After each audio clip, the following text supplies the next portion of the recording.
ആ പ്രാർത്ഥനാഗീതം ആലപിക്കുന്നതിന് വേണ്ടി നമുക്കറിയാം സോഷ്യൽ മീഡിയ ചരിത്രത്തിൽ നിരവധി അവാർഡുകൾ ലഭിച്ച ഒരു കൊച്ചു കുടുംബം കലാകുടുംബം ചടങ്ങുന്നുണ്ട്.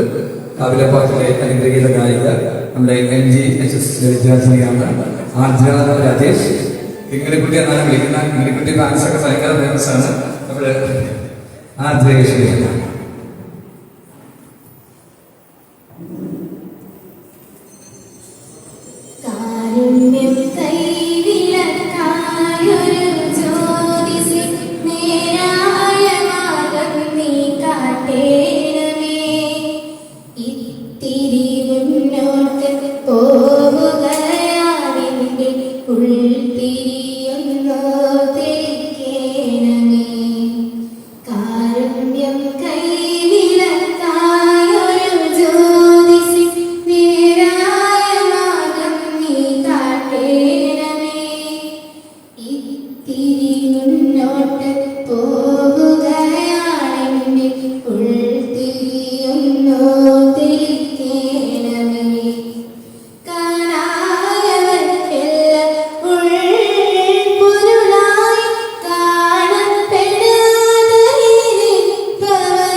Thank you.